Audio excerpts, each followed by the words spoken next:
Chandil dam के विस्थापित वैसे तो विगत कई वर्षों से अपने हक और अधिकार की लड़ाई के लिए संघर्षरत है, परंतु इधर हाल ही के दिनों में अपनी 10 सूत्री मांगों को लेकर चरणबद्ध आंदोलन के तहत अपने 7वें चरण में राजधानी रांची स्थित राजभवन के पास रांची रेलवे स्टेशन से पैदल मार्च करते हुए अनिश्चितकालीन धरने पर बैठ गए। इन ग्रामीणों का मुख्य मांगों में पुनर्वास के लिए मूलभूत सुविधा उपलब्ध कराया जाना एवं नर्वस स्थल पर बसाए गए सभी विस्थापितों को जमीन का पट्टा दिया जाना मुख्य मांगों में है।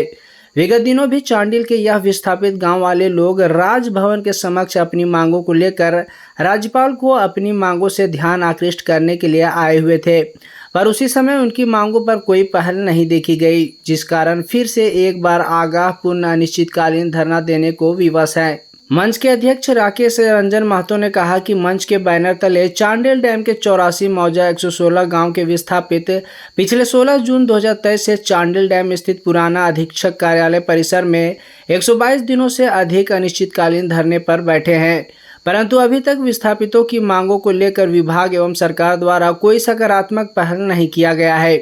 जबकि एक दिवसीय सत्याग्रह धरना प्रदर्शन के दौरान महामहिम राज्यपाल के व्यक्तिगत सहकर्मी के द्वारा कहा गया कि 4 दिन उपरांत ही सभी विस्थापितों की समस्याओं को सुनेंगे, परंतु आज 28 दिन बीत जाने के बावजूद भी हमें न कोई सूचना और न ही विस्थापित के हितों में सरकार की तरफ से कोई ठोस कदम उठाया गया।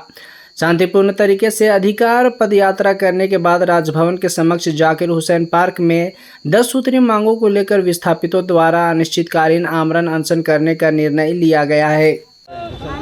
देखिए, क्या कारण हुआ कि आना पड़ा? आज हम सारे लोग मजबूर हैं। जैसे आप सारे लोगों को पता है, इसी महीना 1 अक्टूबर को हम 1 अक्टूबर से 3 अक्टूबर तक हम लोग चांडिल से पदयात्रा करते हुए यहाँ पर आए थे। राजभवन से हमें आश्वासन दिया गया कि 4 दिन के बाद आप लोगों से सकारात्मक वार्ता किया जाएगा, लेकिन दुख की बात है, दर्द की बात है कि आज पूरा महीना ख़त्म हो गया, लेकिन अभी तक राजभवन की तरफ से हमें कोई सूचना नहीं दिया गया। ये पिछला 16 जून से हम लोग अनिश्चितकालीन धरना पर बैठे हुए थे। चांडिल डैम के सामने जो कार्यालय है चांडिल डैम का, वहाँ पर हम लोग बैठे हुए थे, लेकिन इन 122 दिन के अंदर ना विभाग ने और ना ही सरकार ने किसी ने हमें कोई पहल नहीं किया वार्ता करने के लिए। फिर हम लोग मजबूर हुए पदयात्रा करने के लिए। पदयात्रा करने के बाद भी हम लोग सारे लोगों को कुछ भी सकारात्मक वार्ता हम लोगों से नहीं हुआ। तो इस बार हम लोग पदयात्रा के साथ आज अभी से हम सारे लोग आमरण अनशन पर बैठेंगे। जब तक हमारी मांगों को लेकर, हमारी समस्याओं को लेकर जब तक सकारात्मक वार्ता नहीं होती है, तब तक हम सारे लोग यहीं पर बैठे रहेंगे, क्योंकि ये हमारी लड़ाई अपने अस्तित्व की भी लड़ाई है, हमारी आने वाली पीढ़ियों की लड़ाई है। आज आप सारे लोगों को पता है कि चांडिल डैम बन के आज 42 साल हो गया। इन 42 सालों में हमें सिर्फ आश्वासन मिला। आप सारे लोगों को भी पता है कि समय के साथ राज्य भी बदला, बिहार से झारखंड हो गया।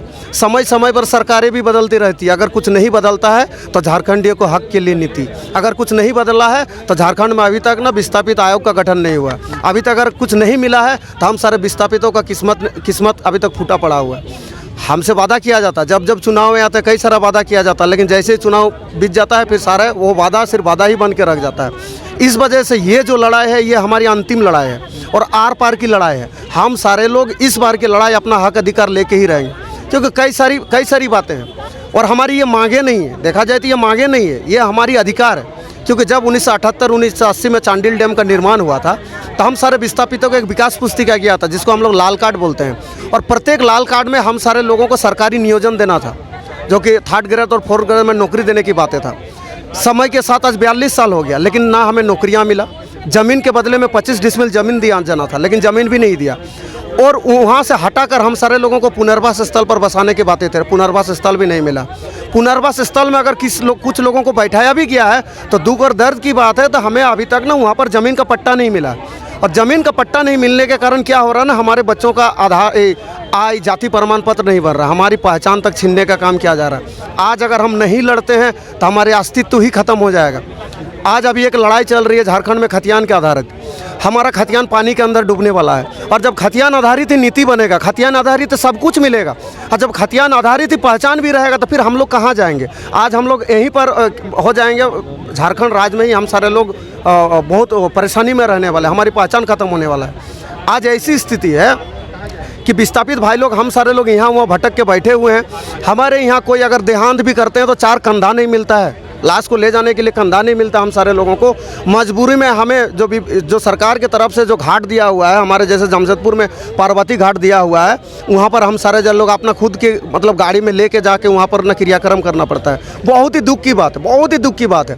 तो आज अगर ये हम लोग लड़ाई नहीं लड़ते हैं तो हमारा तो आज 40 साल चला ही गया, 4 पीढ़ी, हम तीसरे पीढ़ी में आ रहे हैं, हमारे बच्चा चौथा पीढ़ी है। अगर आज हम नहीं लड़े तो वे भूल भी जाएंगे कि आज हमारा इस झारखंड में अस्तित्व क्या था या चांडिल डैम बनने से पहले हमारे हाथों में क्या था। बड़ी दुख की बात है। जोहार, मैं मंजू गोराई। आज हमारे 116 गांव की जो दीदी लोग हैं, दीदी जेठी काकी मौसी जो भी सारे आए हुए हैं, अपना हक और अधिकार के लिए आए हुए हैं। हमारी 10 सूत्रों की मांग है। आज करीबन ये हमारा हक और अधिकार की मांग है जो हम लोग लेके आए हुए हैं। पिछले अक्टूबर 1 तारीख से पद यात्रा 3 दिन के लिए हम लोग चले हुए थे। उसके लिए हमारे राज्यपाल महोदय से 3 दिन मतलब चौथा दिन के बाद वार्ता थी, जो ना होने के कारण आज हमारा हक और अधिकार के लिए हम लोग अनशन पर बैठेंगे। और जब तक हमारी मांग को पूरा ना किए तब तक हम लोग अनशन में बैठेंगे। मुख्य मांग है क्या मुख्य मांग? 10 सूत्रों की मांग है। सबसे पहले उसमें लिखा गया है कि जो हमारा डूबा हुआ 116 गांव डूबा हुआ नियोजन और उसके बाद हमारा पट्टा, पुनर्वास, इस तरह शिक्षा और बहुत सारी इस तरह की मांग है जो हम लोग लेके आए हुए हैं।